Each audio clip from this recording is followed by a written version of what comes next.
தினகரனை முதலமைச்சராக்குவதுதான் சசிகலா குடும்பத்தினுடைய எதிர்கால திட்டம். ஜெயலலிதா இறந்ததுக்கு அப்புறம் சசிகலா கும்பலிடமிருந்து தமிழ்நாட்டை காப்பாற்றியவர்களே RSS பிஜேபி தான்.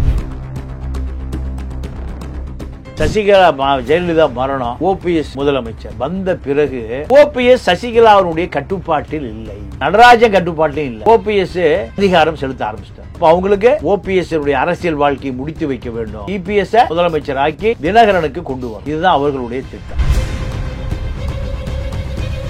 அடிமைதான் நமக்கு வேணும்னு பிஜேபி நினைக்கலாம். அப்போ பிஜேபி வழியாக OPS முதல்வராக்குவதான் பிஜேபி RSS திட்டம். ஆனா சசிகலா எடப்பாடியை முதலமைச்சராக்கி தினகரனை முதலமைச்சராக்கணும்னு சசிகலாவுடைய திட்டம். ஜெயலலிதா மரணப்படுக்கையில் படுத்துக் கொண்டு இருக்கிற பொழுது 450 கோடி ரூபாய் செல்லாத பணத்தை கொடுத்து பத்மாவதி சர்க்கரை ஆலையை விலைக்கு வாங்கணுமே, எல்லாம் போச்சே. இதுக்கு யார் காரணம்? அவசரப்பட்டிய சரியாக எடப்பாடி உன்னால கண்ட்ரோல் பண்ண முடியல, கட்டுப்படுத்த முடியல. உடனடியா வசூல் போல என்கிட்டே கொடு. எடப்பாடி அதிகாரத்தில் உட்கார்ந்த பிறகு ஜெயலலிதா இருந்தா எப்படி பார்ட்டி ஃபண்டுன்னு பெட்டி பெட்டியா வருமோ, அதே போல பொட்டி என்கிட்ட கூட. யாரு? தினகரனுக்கு எடப்பாடி தான் சண்டை. இதை எடப்பாடி இந்த பொட்டிகளை பூரா அமைச்சர் சொல்லிட்டார், நீங்களே வச்சுக்க, என்னை காப்பாற்று. இந்த பெட்டிகளை அவங்களுக்கு ஃப்ரீடம் கொடுத்து இந்த மன்னாடி கும்பல் என்ன பண்ணும், அவங்க வாங்கிக்குவாங்க. ஆட்சி அதிகாரம் எடப்பாடி போயிடுச்சு, சசிகலாட்ட போல. சசிகலா நான் கொடுக்க முடியாதுன்னு சொன்னோனையா 3 கிலோ தங்கம் எந்தெந்த எம்எல்ஏ கொடுத்தாரோ அத்தனை பேரும் பணம் கேட்டு நோட்டீஸ் அனுப்பிச்சோனையா. ஓ இல்ல இன்கம் டாக்ஸ் தகவல் போயிருன்னு 3 கிலோ தங்கமா எம்எல்ஏக்கள் பூரா கியூல வந்து கொடுத்துட்டு போயிட்டான். பல லட்சம் கோடி இறந்துட்டோம், பெரிய அதிகாரத்தை இழந்து, பதவி போயிடுச்சு, அரசியலே போச்சு. இப்போ அமமுகன்னு 3% இருக்கான், அந்த கூட்டணியும் இல்ல, எல்லாமே போச்சு. அப்போ என்ன நினைக்கிறாரு டிடிவியும் சசிகலாவும், நாங்க 25 ஆண்டு காலம் கட்டி காப்பாத்திய சசிகலாவும் அதிமுகவும் இப்ப யாருக்கு பயன்படுகிறது? எடப்பாடி.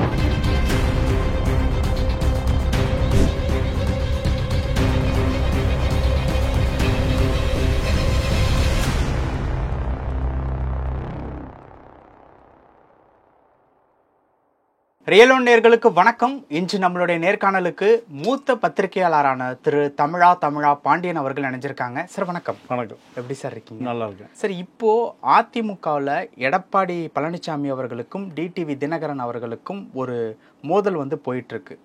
எடப்பாடி பழனிசாமியை விளக்குனாதான் நான் கட்சிக்குள்ள, அதாவது NDA கூட்டணிக்குள்ள நான் மறுபடியும் வருவேன்னு சொல்லிட்டு இருக்காரு.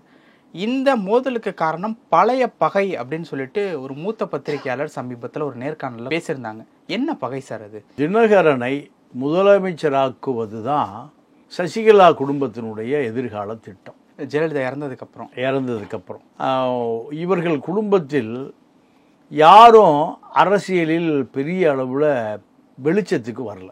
டிடிவி, அதாவது சசிகலா குடும்பத்திலேயே நடராஜனோ திவாகரனோ தினகரனோ சுதாகரனோ இப்படி இவங்கெல்லாம் Karan brothers. Karan Sudhakaran Divakaran Karan brothers, Maran brothers மாதிரி கரண் பிரதர்ஸ். இந்த கரண் பிரதர்ஸ் யாருமே அரசியலுக்கு பெரிய அளவில் இவர்களால் நிற்க முடியல. ஏன் சார்? என்ன காரணம்னா, இவர்களை பொறுத்தவரை அத்தனை பேருமே பண்ணையார் மனப்பான்மையில் உள்ளவர்கள், தனக்கு அடிமையாக இருக்கணும். நீங்கள் வயதுக்கு குறைந்த பாஸ்கரன் என்ற பாஸ், எதுக்கு பாஸு? இந்திய இராணுவத்துக்கு பாஸா? இல்லை, அவரே வச்சுக்கிறது பாஸ்ன்னு. அவருக்கு ஒரு 30 வயசு இருக்கும், 60 வயசு ஆட்கள்லாம் நின்றுட்டு இருக்கணும், கைகட்டி நிற்கணும். அப்போ இது எப்படி அரசியலுக்கு சரியாக வரும்? அதே போல் திவாகரன், எங்கள் மன்னார்குடி திவாகரன், அவரும் பண்ணையார் மனப்பான்மை தான். இவர்கள் அனைவருக்குமே ஒரு பெரிய ஜமீன்தார், 1 லட்சம் ஏக்கர் வைத்திருக்கிற பண்ணையார், இப்படியான மனநிலையில் உள்ளவர்கள். அதனால் சசிகலா தினகரனை அரசியலுக்கு தேர்ந்தெடுக்கிறாங்க. தினகரனை கட்சியினுடைய பொருளாளர், ஏடிஎம்கே பொருளாளர், ஆமாம், நாடாளுமன்ற உறுப்பினர், இப்படி பல பதவிகளை ஜெயலலிதா வழியாக சசிகலா வாங்கி தர்றாங்க தினகரனுக்கு.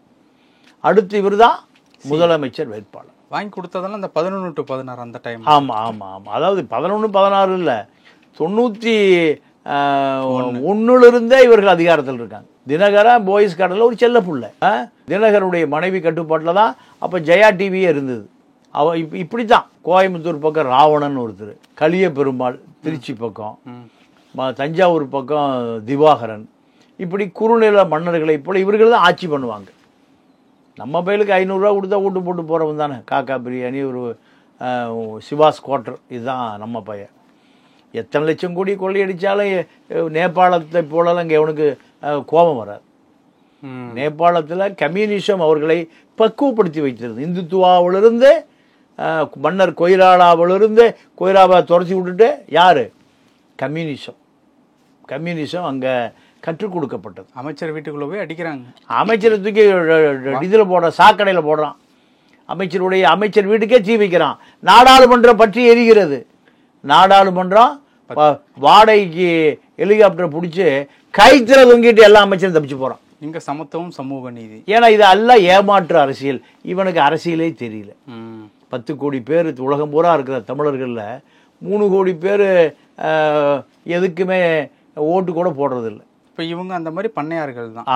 அப்போ இதில் தினகரனுடைய ஜாதகம் தான் ஒரு பெரிய அரசியலுக்கு ஒரு பெரிய எதிர்காலம் இருக்குன்னு சசிகலா தீர்மானிக்கிறாங்க. சசிகலா நார்மலாகவே இந்த ஆன்மீக புத்தி அதிகமாகும். ஆமாம், அது ஏமாற்று புத்தி தான். ஆன்மீகங்கிறது ஏமாற்றுவதற்கு பயன்படுத்துறது தானே. அப்போ தினகரனை அவங்க முதலமைச்சர் வேட்பாளராக தயார் பண்ணுறாங்க.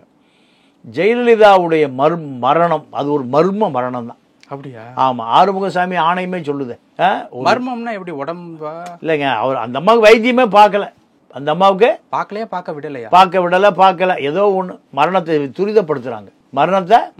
துரிதப்படுத்துறாங்க. எம்ஜிஆருக்கு அப்போலோ கொண்டு போகல, எங்க புரூக்லின் கொண்டு போனாங்க, அமெரிக்கா. ஆமா, அப்போ அதற்கான ஆட்கள் இருந்தாங்க.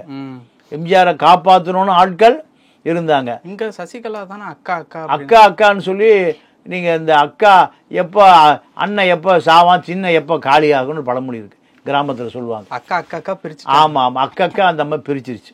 அப்போலோ இருந்த பொழுது அப்போலோ ஆஸ்பத்திரி 1,00,000 சதுர மீட்டர் கட்டடம் விரிவாக்கப்பட்டது. எப்படி என்ன ரகசியம் அது?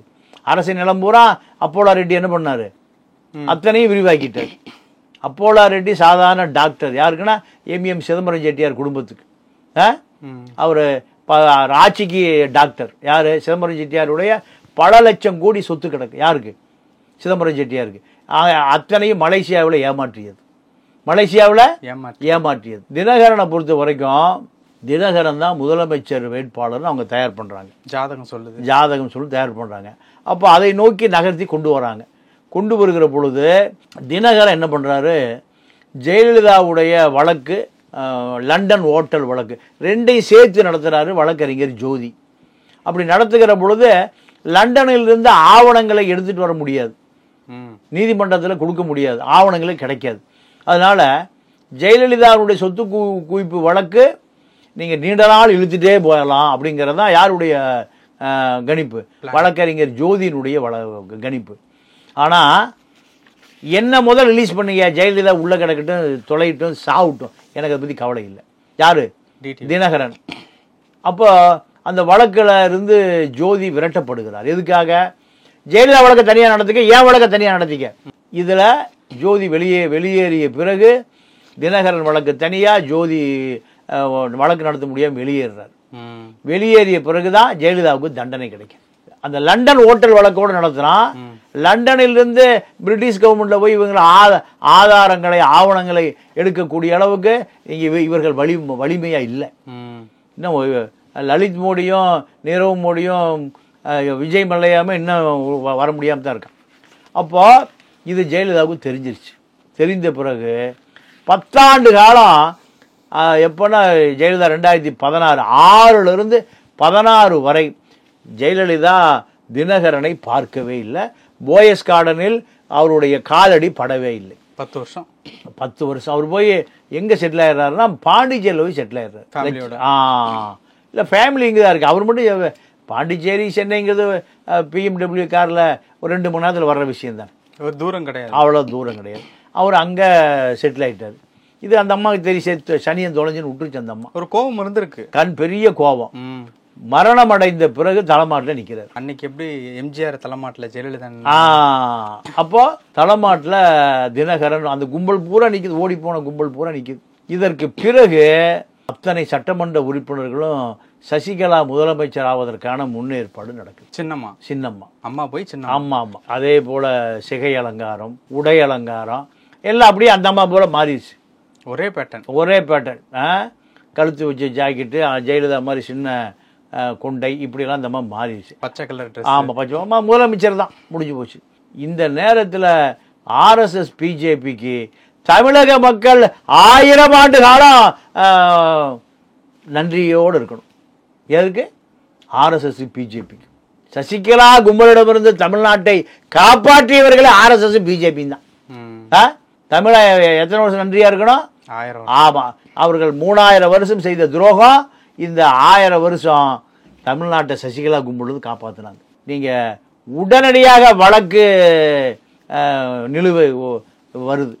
வந்த பிறகு அந்த அம்மா பரப்பன அக்ரஹாரத்தில் அடைக்கப்படுகிறார். அப்படி அடைக்கப்படுகிற பொழுது நேரடியாக தினகரனை முன்னிறுத்த முடியல. நம்பிக்கைக்குரிய நபர், பணிவான நபர், துரோகம் செய்யாத நபர், விசுவாசமான நபர். இத்தனை ஆண்டு காலம் பிடபிள்யூவில் என்ன பணம் வருதோ, ஹைவேஸில் என்ன பணம் வருதோ அப்படியே உண்டி பொட்டி இறக்கி வச்சிருவார். யார்? எடப்பாடி. ஒரு பைசா கூட எடுக்க மாட்டார். இந்த விசுவாசம்தான் முதலமைச்சர் நாற்காலிக்கு இது போன்ற ஒரு அடிமை தான் நமக்கு விசுவாசமாக இருப்பார்.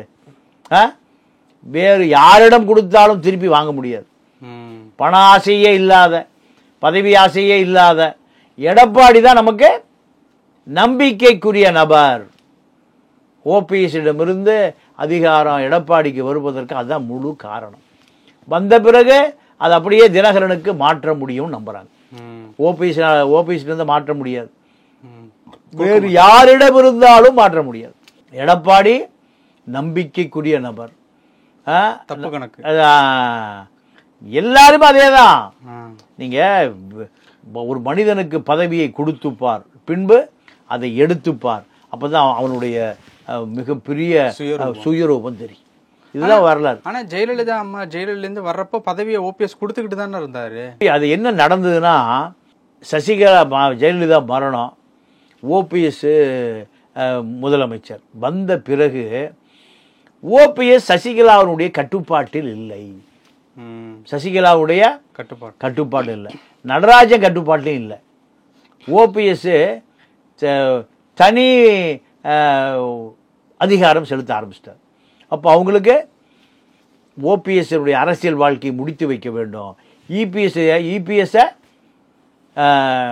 சிஎம் முதலமைச்சர் ஆக்கி அது தினகரனுக்கு கொண்டு வரணும். இதுதான் அவர்களுடைய திட்டம். இப்போ வருங்கால சிஎம் டிடிவி தான் இருந்திருக்காரு. ஆமாம். அப்போ ஓபிஎஸ் இவர்களை பொறுத்த வரைக்கும் ஓபிஎஸ் இந்த அரசியல் வாழ்க்கையை முடிச்சு வச்சார். சசிகலா முதலமைச்சர் ஆகிற பொழுது, அதிகாரம் மாறுகிற பொழுது ஓபிஎஸ் ஒரு ஆளே இருக்கக்கூடாது. இந்த முடிவில் அமைச்சரவை பட்டியல் எங்கே போகுது? ஆளுநருக்கு போகுது.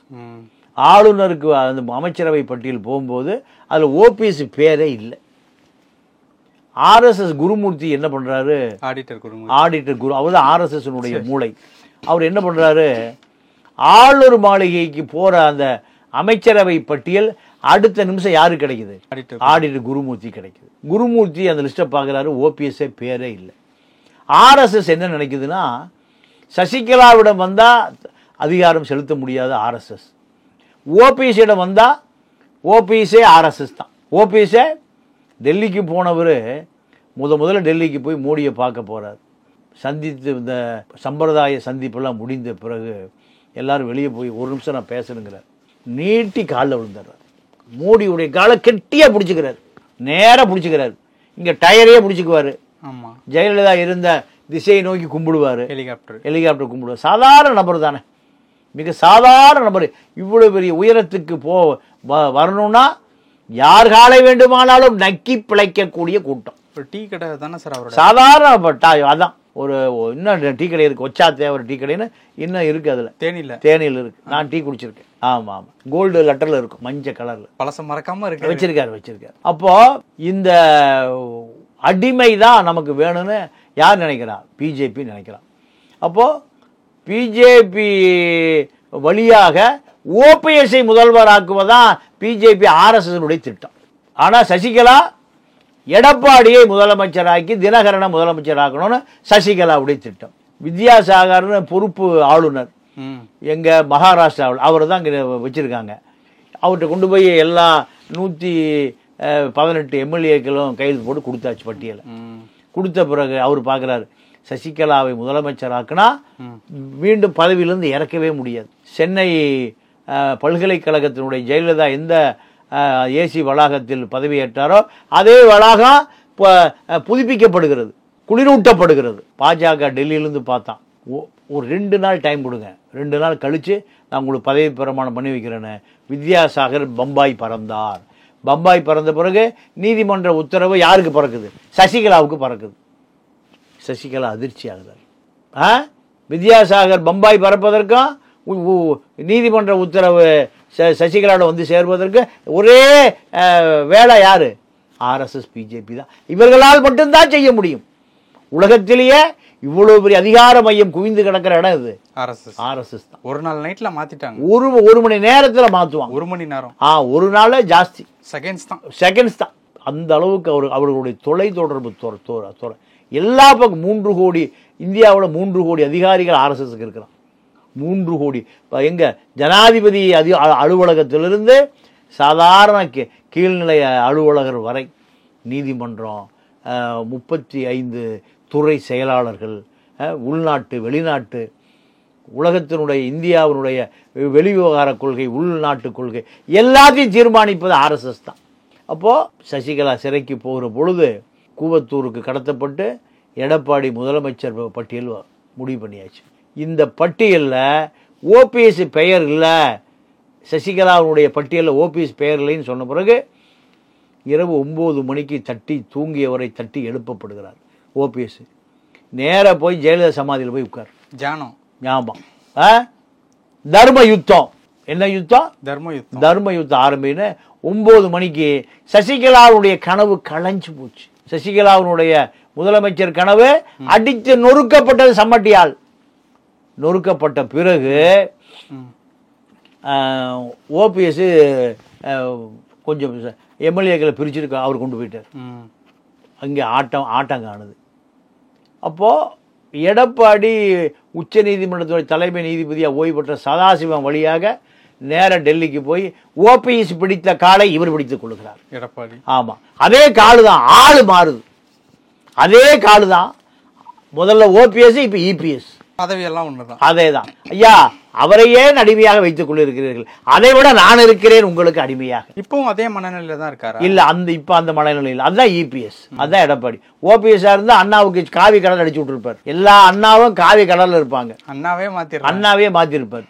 அப்போ அதன் பிறகு என்ன நடந்ததுன்னா, எடப்பாடியை முதலமைச்சராக வைத்துக்கொண்டு சசிகலாவுடைய ஆளுமை டிடிவி வழியாக ஆர்கே நகரில் வெற்றி பெற வைத்து சட்டமன்ற உறுப்பினர் ஆன பிறகு மடை மாற்றுவதற்கு ஒரு ஏற்பாடு நடக்குது. ஐஜி அப்போ சத்தியமூர்த்தி இருந்தார், உளவுத்துறை ஐஜி. அவர் மூலம் ஒரு முயற்சி நடக்குது. ஈஸ்வரமூர்த்தின்னு ஒரு உளவுத்துறை ஐஜி இருந்தார். அவர் இந்த முடைநாற்றம் பிடித்த இந்த வேலைக்கு நான் வரமாட்டேன், ஆளை விட்டுருங்கன்னு அவர் தான் சத்தியமூர்த்தி ஐஜியை நீங்கள் வச்சு இவரை வச்சு பண்ணிக்கன்னு அவர் விட்டுட்டு போயிட்டார். நேர்மையான மனிதன் ஈஸ்வரமூர்த்தி. அவர் ஒரு ராமானுஜம், நேர்மையான மனிதர் ராமானுஜம், பொன்மாணிக்கவேல், இப்படி சகாயம், அஸ்ராகார், இப்போ சுந்தரமூர்த்தி. யாருமே போஸ்டிங்ல இல்லையே, இருக்க முடியாது, யாரும் அப்படி இருக்க முடியாது. இப்போ ரிசைன் பண்ணார் ஒரு ஏசி சுந்தரேஷ், வேலையே பார்க்க முடியாது, போஸ்டிங்ல இருக்கவே முடியாது. வளைந்து நெளிந்து கூனி குறுகி போலீஸ் ஜீப்லயே பணத்தை கடத்தணும், போலீஸ் கார்லயே லஞ்ச பணத்தை கடத்தணும். இதெல்லாம் செய்தால் தான் நீங்கள் உயர் பதவிக்கு வர முடியும். அப்போ தினகரனை ஆர்கே நகரில் வெற்றி பெற வைத்து அவர் தான் முதலமைச்சர் வேட்பாளராக. எடப்பாடிக்கும் டிடிவிக்கும் அப்போ தான் சண்டை ஸ்டார்ட் ஆகுது. 2 அணியாக பிரிஞ்சிடுறாங்க. ஓபிஎஸ் ஓபிஎஸ் அணி அப்படியே யாருக்கு வந்துடுது? டிடிவிக்கு வந்துடுது. டிடிவி முதலமைச்சர் நாற்காலியில் அமர வைத்தால் அத்தனை பேர் முதலமைச்சர் ஆயிடலாம். டிடிவிக்கு நெருக்கமான சசிகலா கும்பல், சசிகலா விசுவாசம் ஆட்கள் அத்தனை பேர் என்னவாயிடலாம்? முதலமைச்சர் ஆயிடலாம். இதை எடப்பாடி தரப்பு டெல்லி ஆதரவோடு தினகரனை எதிர்க்க ஆரம்பிக்குது. தினகரனை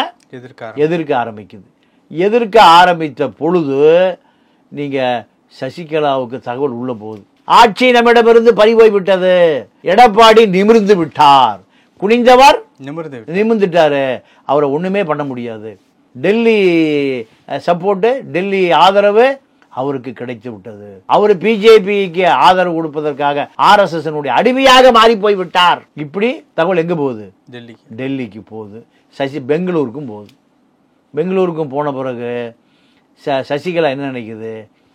உன்னுடைய எவ்வளவு பெரிய ஒரு ஆட்சி அதிகாரத்தை 91 ஜெயலலிதாவை காப்பாற்றி, 89 ஜெயலலிதாவை காப்பாற்றி இந்த அதிகாரத்தை உங்கள்கிட்ட அப்படியே தட்டில் வைத்து கொடுத்து விட்டு போனோமே. இப்போ எனக்கு அந்த அதிகாரம் போச்சு, உனக்கும் போச்சு, நம்ம சந்ததிகளுக்கே. சசிகலா கும்பல் முதலமைச்சராக இருந்தாருங்கிற சசிகலாவை யாருடைய பட்டியலில்? ஓமந்தூர் ராமசாமி, குமாரசாமி ராஜா, ராஜாஜி, காமராஜர், பக்தவச்சலம், அண்ணாதுரை, கருணாநிதி, எம்ஜிஆர், ஜெயலலிதா பட்டியலில் யார் வர்றா? சசிகலா. அதை கெடுத்து போட்டைய அதை வர்ற மன்னார்குடி குடும்பம் ஒரு ராஜராஜ சோழனுடைய வாரிசு குடும்பம்னு நான் நிரூபிச்சிருப்பேன். 25 ஆண்டு காலம் ஜெயலலிதாவை வைத்து அதிகாரம் செலுத்தி 5 லட்சம் கோடியை திருடி, ஜெயலலிதா மரணப்படுக்கையில் படுத்துக் கொண்டு இருக்கிற பொழுது 450 கோடி ரூபாய் செல்லாத பணத்தை கொடுத்து பத்மாவதி சர்க்கரை ஆலையை விலைக்கு வாங்கணுமே. எல்லாம் போச்சே. இதுக்கு யார் காரணம்? அவசரப்பட்டிய சரியாக எடப்பாடி உன்னால கண்ட்ரோல் பண்ண முடியல, கட்டுப்படுத்த முடியல. உடனடியாக வசூல் போற என்கிட்டே கொடு. எடப்பாடி அதிகாரத்தில் உட்கார்ந்த பிறகு ஜெயலலிதா இருந்தா எப்படி பார்ட்டி ஃபண்டுன்னு பெட்டி பெட்டியா வருமோ அதே போல பொட்டி என்கிட்ட கொடு. யாரு? தினகரன். தினகரனுக்கு எடப்பாடி தான் சண்டை. இதை எடப்பாடி இந்த பொட்டிகளை பூரா அமைச்சர் சொல்லிட்டார், நீங்களே வச்சுக்கங்க, என்னை காப்பாற்றுங்க, இந்த பெட்டிகளை அவங்களுக்கு ஃப்ரீடம் கொடுத்து. இந்த மன்னாடி கும்பல் என்ன பண்ணும்? அவங்க வாங்கிக்கோ. இதுதான் அமைச்சர்கள் பூரா அப்படி எடப்பாடி பக்கம் வந்தாங்க. அடுத்து ஒவ்வொரு சட்டமன்ற உறுப்பினர்களுக்கும் முதல் தடவையா 1 கோடி ரூபாய், 150 கோடி எடப்பாடி கை காசோ கால் காசோ இல்ல கடன் வாங்கினாரோ கொடுத்துட்டாரு. அடுத்து நீங்க கீர்த்திலால் காளிதாஸ்ல 500 கிலோ தங்கம். எவ்வளவு? 500 கிலோ தங்கம். ஒரு எம்எல்ஏக்கு 3 கிலோ, 1 கோடி ரூபாய்க்கு தங்கம். கீர்த்திலால் காளிதாஸ் கடன் வாங்கி சசிகலா தான் அடிக்கடி கடன் வாங்கும். கடன் வாங்கி கொடுக்க சொன்னாங்க, அதே மாதிரி கொடுத்தாங்க. பணம் திருப்பி கொடுக்கல. யாருக்கு? கீர்த்திலால் காளிதாஸுக்கு. ஜெயலலிதா இருக்கிற காலத்தில் அந்த மார்வாடி தான் பினாமி. மார்வாடி பார்த்தான், ஆட்சி அதிகாரம் எடப்பாடிகிட்ட போயிடுச்சு, சசிகலாட்ட போல. சசிகலா நான் கொடுக்க முடியாதுன்னுச்சு. கொடுக்க முடியாதுன்னு சொன்னோன்னையும் 3 கிலோ தங்கம் எந்தெந்த எம்எல்ஏ கொடுத்தாரோ அத்தனை வரையும் பணம் கேட்டு நோட்டீஸ் அனுப்பிச்சார். பணம் கேட்டு நோட்டீஸ் அனுப்பிச்சோன்னையும் இல்லை இன்கம் டேக்ஸுக்கு தகவல் போயிடுன்னு 3 கிலோ தங்கமா எம்எல்ஏக்கள் பூரா கியூவில் வந்து கொடுத்துட்டு போயிட்டான். 500 கிலோ அப்படியே வசூல் ஆயிடுச்சு மார்வாடிக்கு. மார்வாடி எவ்வளோ தெளிவாக இருக்கான். அடுத்து ஆட்சி அதிகாரம் வந்த பிறகு அந்த சட்டமன்ற உறுப்பினர்கள் பூரா பிடபிள்யூ ஹைவேஸு, வெட்டாத ரோடு, போடாத ரோடு, வெட்டாத கிணறு, வெட்டாத கம்மாய், இப்படி எல்லாம் பழகு ஒரு எம்எல்ஏவாக இருந்தால் அங்கே என்ன வேலை நடக்குதோ 10% அந்த அதிகாரி போய் நிற்பான். வருஷத்துக்கு குறைந்தபட்சம் 100 கோடி ரூபாய் வந்துடும். 5 வருஷத்துக்கு 500 கோடி. ஒரு சட்டமன்ற உறுப்பினருக்கு சாதாரண வீட்டை தூங்கிட்டு இருந்தா 500 கோடி வந்துடும். அப்ப அமைச்சருக்கு எவ்வளவு கோடி வரும்? பல ஆயிரம் கோடி. சசிகலாவுக்கு 5 லட்சம் கோடி. இதுதான். அப்போ தினகரனுக்கு என்ன கோபம்னா பல லட்சம் கோடி இழந்துட்டோம். பெரிய அதிகாரத்தை இழந்து, பதவி போயிடுச்சு, அரசியலே போச்சு. இப்போ அமமுகன்னு 3% இருக்கான். அந்த கூட்டணியும் இல்லை, எல்லாமே போச்சு. அப்போ என்ன நினைக்கிறாரு டிடிவியும் சசிகலாவும்?